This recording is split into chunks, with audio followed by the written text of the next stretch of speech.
دا چې کله سړی بزان کې پیدا کینو الله به جنت لبوزي نو بعضی به کې سلبي او بعضی ایجابي. سلبي سمانا د دې شنه بزان ساتي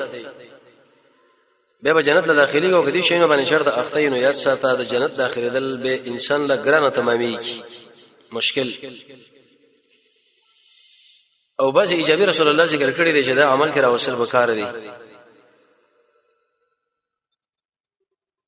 نن یو بل خوې چې انسان د غین اړه وکي دا بل جنت په طرف باندې روان شي او کچر د باغی کې اخته یو ګيري نو د انسان به جنت داخله ده ډېر ګرانه ده. اخذ الرشوه رشوت اخصل چې قلب دې له قسمه جدا جدا نمونه ورکي کله وجه لګه دار خرچه ده کله یو مسله او کله بل. قران او سنت کې به دې قباحت بیان کړي شو دغه نور څه به دې ضررونه او لوی ضرر به ضررونه کې دار شي انسان دې سره ځان همیشه عادت کې د ور جنت نه ګوره به محرومي. جنت له داخله دل دایره پر خپل څه اسباب دي اصول دي. شیخ الاسلام ابن قیم رحمت الله علیه ذکر کړي حد الارواح کې موږ به الله نه جنت هم غواړو د قشن الله به غواړو. لکه ډېر انسانان د شوي چې موږ الله غواړو او جنت دې کرا کېو کرے نه کیندا. خو سلف د خلک او سلف صالحین چې هغه بټول شپه منځونه وکړه ابو الصحابه په نامه باندې وسړیو او سبب چې کله داخله دونه په دې وخت کې به دعا کول او د شی به ویل شي الله ما د جهنم نه وساته زب څنګه جرأت وکم چې سنه د جنت سوال وکم. د ورځې روزه او د شپې تهجد او بیم د الله نه حیا وردل چې جنت سوال.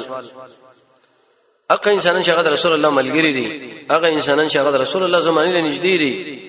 او په خپل عملونو باندې دومره اعتماد او باور وسنی شي لرله الله نه دا وایي چې موږ به کومه طریقه سنه د جنت سوال وکړو ګران ده. نو کله چې وسړي رشوت اخلي بیا دا خبره کوي چې رزه جنت ته ور داخلي کوم دمه څه تعجبي خبره ده. کینه دا اهل سنت والجماعت مسلک دی مرتکب د ګناه کبیره دا کافر نه دی خو لیکن د شي حرکتونو او عملونو دي چې انسان د لوی نعمت نه محرومي او په بل تر باندې ګرځي. قران او سنت دې باره کې به انسان لسوي څومره دې قباحت ذکر کړی دی او څومره دې ازرار دي. او شیخ الاسلام ابن تیمیه رحمه الله فرمای چې د رب العالمین په نعمتونو کې اساسي نعمت او قران او سنت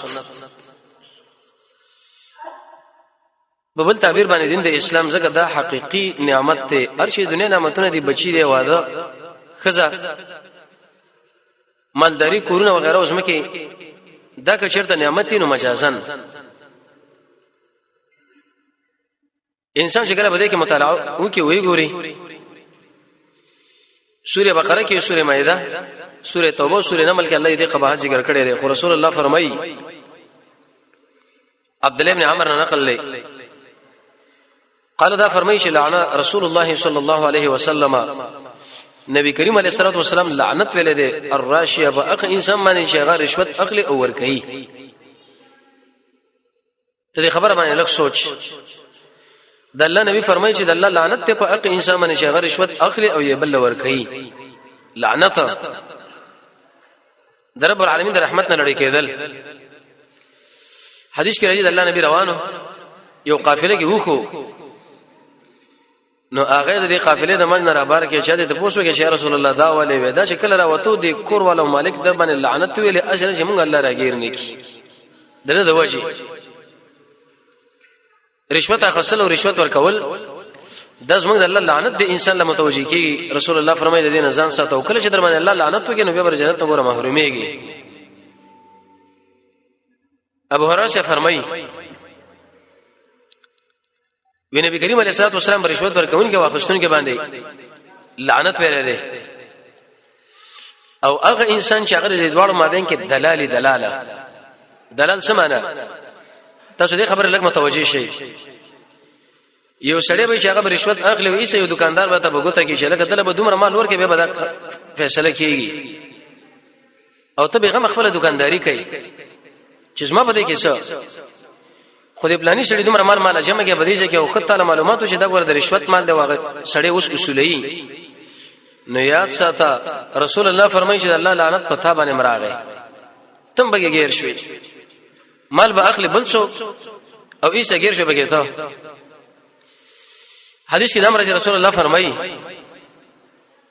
مجموع زوائد کې دا روایت ته امام طبرانی باندې نقل کړي ترغیب او ترهیب کې مده و الراشي والمرتشي في النار کم سړی چې رشوت ورکوي او اخلي د دوړ انسان رب العالمین د جهنم ور لبوشي و به سوزي یلتا او عمرو بن العاص فرمایي د دې بهترین صحابي د عرب فهلوانه و سمعت رسول الله صلى الله عليه وسلم و ما رسول الله نو ریدلی دي یقول اغب دشه به ویلي ما من قوم يظهر نشته یو قوم چې کارش باغی کې سودا الا اخذوا بالسن مگر د انسانانو باندې الله وچکلی راولي وما من قوم نو د قوم نشه باغی کې رشوت اخصل د عام شه مگر د انسانانو مرعوبي دارن وي اردن کې وي دا چې کله به د شک مقابله اور مخامخین رټینګ بینه ودریږي به بیره رشوت اخصل د انسان باندې روب داخلي او قران کریم کې رب العالمین د منافقانو په صفت کې ذکر کړی دی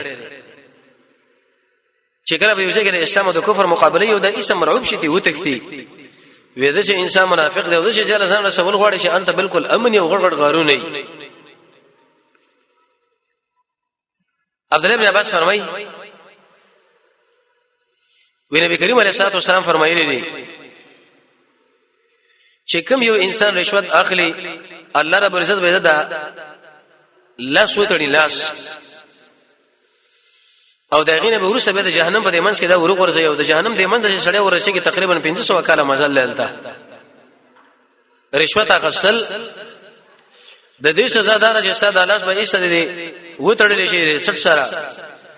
او به رب العالمین تعالی ولي بډې او نشه کیفیت باندې ملائکه له امر وکي چې وای نشي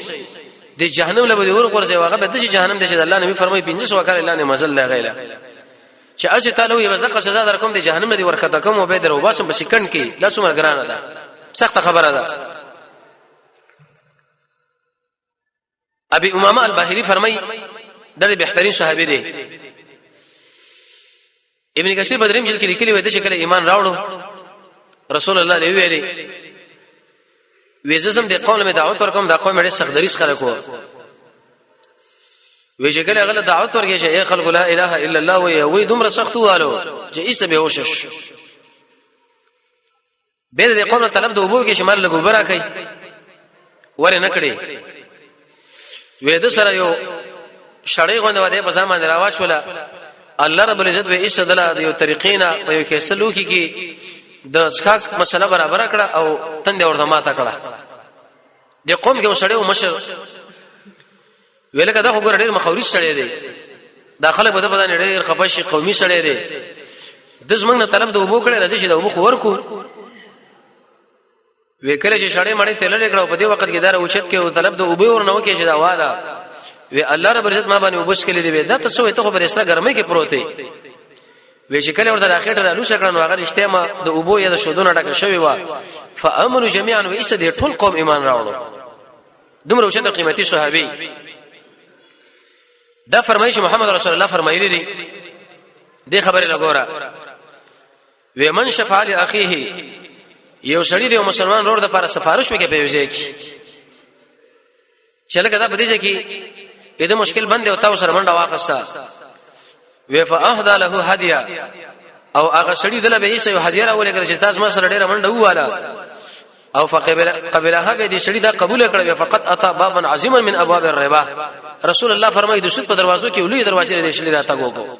ته دا خبره کې چې ما د الله لپاره سره کړي زړه خپل مال دی وړه یو سړی دغه په ځای کې کار بند دی او ته دا خبره وکړه چې صاحب از ما سره روان شو دا کار مال حل کړي چې کله حل کې هیڅ هغه څه خرچه تعالی درکړه چې دا سره واله او په دې مقام کې دا ته واخصله ودا ته د سود د لوی دروازو نه دروازې لړا تک وکي ته سود خور انسان شو ته رب العالمین سره په مقابله کې واقع شو رسول الله فرمایي دا څومره خطرناکه خبره ده ابو حمید نه نقل له وی نبی کریم علیه الصلاه والسلام په یوځای باندې یو سړی امیر مقرر کړ وکړه شراغي اسلامي خلافت دې شي ویلې وستاسو عشرونه او زکاتونه د مراجمه کړي دا ستاسو دي او دا خلکو مال په هدیه کې راکړي دي نبی کریم علیه الصلاه والسلام په منبر باندې وختو فحمد الله واثنى عليه. دې ټوکړې به دوه مقصد دي. یو دا چې د حمد او د الله سره په خطبه کې ویلې، دویم دا منه د خطبې نه ورسره دی ویلې، او به د شي خبره وکړه چې ډیر کړه چې یو عامل په ځای باندې مقرر کمه ویلېګم، به موږ له دا خبره وکړي چې دا انصاف د لپاره مال راجمع کړو، دا مال هدیه شوی دی، وېدار د پلار وې د مور په کور کې کینی به دې وګوري چې در څوک هدیه ورکړي کني ورکړي، دله خو چې دا هدیه ورکړه شوی دی منصب د وجنه، دلیل به دې باندې چې دې منصب د وجنه تعالی کوم شي درکړي چې دا ټول به اسلامي خلافت د تقسیمای د څه بنوي چې لکه داس ما د عثمان لپاره هدیه کړی دا د غوی د لپاره ده، و الا که چرته وې دا کارونه کې نو جاء به يوم القيامه. رسول الله فرمایي په ورځ قیامت به دا سړی راشي او دغه شی ورته په سټ باندې سوري، کچېرته وخه ځان سره هدیه کې راوښته وي دا وخه په سټ باندې سوري د وخ आवाजونه بکې، او که غوي چرته ځان سره راوښته نو د غوي आवाजونه بکې، او که ګړي چرته ځان سره راوښته نو د ګړ غونډه به आवाजونه کوي، او به ودا لاسونه اوچت کړ تر دې پورې چې رسول الله د تخرګون سپینواله مونږ ولیدو، او دا خبره وکړه چې یا الله ما ګور دین دی خلکو لکه په پورا معنا باندې تشریح کې چې دا شی حرام دی، دا شی حرام دی، دا شی حرام دی،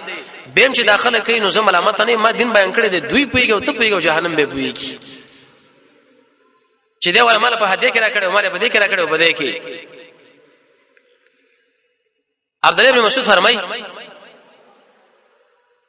بلکې ودا ونی ولې شو د حبشو د اسمه کې او به 2 دینار ورکړ تر دې پورې چې عیسی هغه خوشی کړی شو، نو عیسی رضی الله عنه وکړي چې دا خو تعالی په دې مناسبت باندې درکړي چې تاسو ماره فاره د رشوت یو قسم د اسباب برابر کو هغه وشول وې د لارې مار نه تیریږي او دا شمال مرا کوا.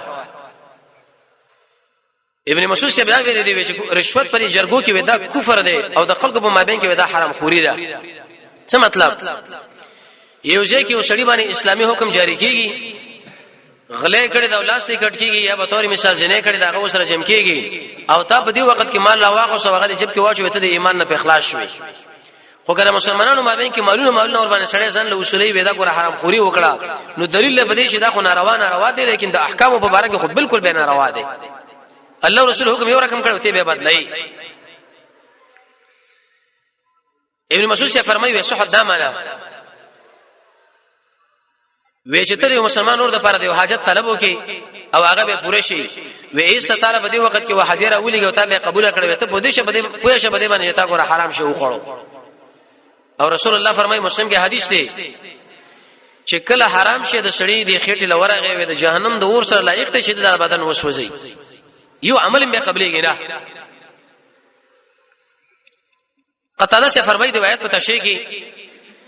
بلقیس ویغی سليمان عليه السلام له هدیه راولېګله، رشوت خو اصل کې نومي د هدیه ورکړي، دې قوم ته ویلې وې زدا سره سره ورکم او غیره دا ورلېګم او دا سره سره وختي او به ګورم کدا چرته دنیا پر سره نو ایسه بدی باندې ورواوړي نو به سره مقابله اسانه ده، او کچیرته دنیا پر سره نه دی واپس وګوره به مقابله ګرانه ده. دې آیت څه مقصد ده؟ شیخ عبد السلام شیخ خپل تفسیر کې لیکلي احسن کلام کې وې دې آیت کې ډېر حکمتونه دي. یو حکمت پکې دا دی چې دا رشوت خار خلک دا ورکون کې واقعستون کې کله د رشوت له جدا جدا نوم ورکی. څه مطلب؟ کله ورته چې راځي د موبایل کارت ته، کله ورته چې لګداري سفری ده، کله ورته دا خبرو کې چې مړه دا اجازه موږ د خوانه یو جیب خرچه سره وایلا، کله وای اسیم بل جوړ کې راغلو چې بدی سړي باندې وکړه خرچه او خوراک کوم دا سره درواله سبب یې وخت خوراک یا خرچه کوو، وې دغه معنا چې کله تا وکړه دا رشوت ته د الله په لعنت کې گیر شوي او زیر جهنم دی، حق جهنم له ورې چې 500 کاله غیله مزل دی. اگر کته جدا جدا نمونه دی رکه خپل شو چې داس ما کارت دی او دا د قشن ما سفر دی او پلانې دی پلانې د مسوق نقل لی ویغه د ابن زیاد سره د یو ظلم په اړه خبره کوله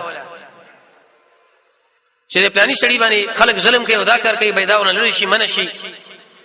وې ایسا هغه سړي به دا یو هدیره ولېګل او رد کړه وې قبول نه کړه. وې د عبد الله بن مسعود نه خبره اوریدلې ده، مسروق شه فرمایي وې هغه د شویل لري چې کله یو سړي باندې ظلم کیږي او بل سړي دغه سره کومک وکي او به د مظلوم سړي د کومک اون کې له سمال ورولېګلو وې دغه رشوت ته او کله حلال ویلې بالکل د ایمان نه د اخلاصي دا به کفر دی. نعوذ بالله منه ويبد شي خبره ده چې موږ الله نه بدی پنه نشو ما د الله درزاله پر اساس سره منډه کړې ده او په دې مقام کې اوس هغه اجر د الله نه غواړم چې څومره شینه د مال انتخاب کړی دا ته پويګو شینه دی پويږي کله ما حلال ویل دي من نه غوړ به زه په خلاصې ګم دی دلته ځین لپاره سوال راځي چې کله کله سړی په دې جامعه کې قرار لري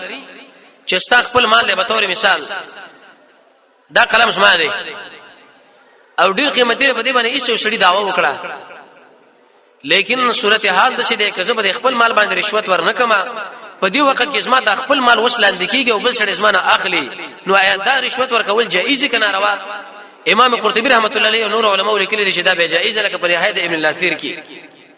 وجد دا اگر رشوت بنا روي چې ته پیسې په ورکی او پر دې مال ځان لپاره واړی لیکن که د خپل مال د دفاع لپاره ترڅو پورې داستانه قسم نشو وینلی وجدار چې اسلامي خلافت شته نو جامعه د شي جوړه ده چې څوک د چا په مال باندې داوو وکي او دا به رشوت ورنه کې هغه مال ته ضبطيږي نو علماء لیکلي ته به بدی کې معذوري کتاور کتاب الله نه رانیش وجدار د تابعینو د جماعت نه دا خبره نقل الله قالوا ذي ویلی لا باس اذ پروانشتا ان يصانع الرجل عن نفسه وماله اذا خاف الظلم چې کله په دمن ظلم کیږي د په دې ځان باندې د په دې مال باندې د په دې ځمکه باندې او د دې ظلم نه بچ کېدو ته پر داسې رشوت چاله ورکې نه به دا ملامت لري دا معذور دي لکه دا قمر امام قرطبي رحمت الله علیه ذکر کړی دویم جل 226 نمبر صفحه کې انت دا خبره ذکر کړی ده بالباطل ولا تاكلوا اموالكم بينكم بالباطل دا معنا شو چې پر دې مال په دې رشوت باندې قبضه دا ناروا دي لیکن که د خپل مال دفاع ور باندې کینو ان شاء الله ته به دې کې معذوري الله رب عزت به تور باندې راني شیناز په دې مسله باندې ان شاء الله سوچ دماغ خلاص شو وسه ابن کثیر هم دا خبره ذکر کړی بیان هي د روایت په تشریح کې سوره توبه څلور د شمرایت وې دي خلکو د دنیا په دې دین باندې خوړل او د دنیا منصبونه دا به د قشن په دین باندې ساتل رب العالمین به ایسه به خلکو باندې رد وکي دلیل له بده باندې چې دین ورکول او مال په اخصله دغه به د رشوت مسله شو یا د بل چا سره کومه کول په مقابل سمال ابو حیان به دا معنا کړی دا اې دې به ډېر نقصانونه دي یو څو نقصانونه متوجه شه چې کله انسان رشوت ورکي او به اخلي یو خو بده چې انسان باندې زمنګ د الله قهر او غضب نازلېږي قران کې الله فرمایي وېزما قهر او غضب شکل بچا باندې ورغه د سړی برباد شي کله الله قهر او غضب له سړی ټینګيږي به دا کار کوي دویم دې سړی د محمد رسول الله مخالفت وکي او کم سړی چې د محمد رسول الله مخالفت کوي په دې کارونه کې نو د رسول الله د احادیث نه معلومیږي چې یو عمل د انسان قبليږي نه رشوت اخلو جدا جدا نمونه ورکو عملونه کوي الله منینا دریم ناشنا نقصان داري چې د رب العالمین څومره عذابونه دي او قهرونه دي هغه ټول طالب هم د رشوت باندې متوجي شي گیر بشي دا څلورم نقصان علماء دا ذکر کړي چې انسان د دنیا او د آخرت د هلاکت او تبعید لپاره دا سبب جوړيږي په دنیا کې هم برباد شي او په آخرت کې هم برباد شي او کله کله انسان ور باندې کفر لبه رسیږي چې حلال ورته ویل به د ایمان نه سبب خلاصيږي بل نشه خبردار لوی نقصان داري وې پدې کې حکام خلق او کم خلک شرایط دي د دوړو باندې ظلم کیږي او دوړو فساد کې واقع کیږي هغه واقع کیږي او دوی بل نقصان به کېدا چې د ضعیفانو حقوق به ماليږي او ظلم په جامعه کې ایسه به زیاتېږي چې کله په جامعه کې رشوت زیات شو یاد ساته مظلوم په دې مقام کې ایسه به ذلیل او د ظلم صادر به د خلکو باندې خورا او چې کله ظلم په یوځای کې راشي نو زمونږ د الله قهر به د خلکو باندې خامخانه زیږي بربادي کې به یو لوی نقصان به کېدا دی چې کم سړی رشوت اخلي او کم سړی ورکي او درېمګړي دي په دې مابین کې دلال منډي اخلي و ملعونون عند الله ورسوله دا څنګه الله په نظام لعنتین دي او د قشند محمد رسول الله په نظام لعنتین څومره خطرناکه خبره او په دې باندې د جامعي فساد راځي او کله کله انسان ور باندې جهنم مزه ورځيږي یو لوی نقصان به نقصان نه کېدا چې دا کبیره ګناه ده کبیره د انسان د دنیا او د آخرت د شرم لپاره دا اسباب برابرۍ او په دې مقام کې دا چې به څومره صدقې کوي د رشوت د مال نه الله سره یو قبل یمنا د منافقانو علامه ده حاصل دا چې کله انسان د دې کاروبار کې د رشوت ورکول یې اخصله یې په دې منځ کې ګرځیدل نو دا د هغه خو نه یو خو دې چې سړی د جنت نور باندې محروميږي او د جهنم په طرف باندې روانيږي نو رسول الله فرمایي چې د اسلام یو څو خوونه دي چې کله انسان دا بسان کې راولي دا انسان به جنت لور داخليږي یو پاغي کې عدم او اخذ الرشوه د رشوت نه ډډه کول او دا په ارمانه کته عقل چې دا سره لپاره د جيب خرچه او فلان دا او کارته او دادي او هغه نو الله رب عزت وتا په دې عمل باندې جنت نه منع کی او د جهنم په طرف باندې روان کی رب العالمین موږ تاسو دې اعمالونه ساتي دا چټونه زید ان شاء الله سبب پیدا بیان کو رب العالمین موږ تاسو د قران او سنت بشریت نصیب کی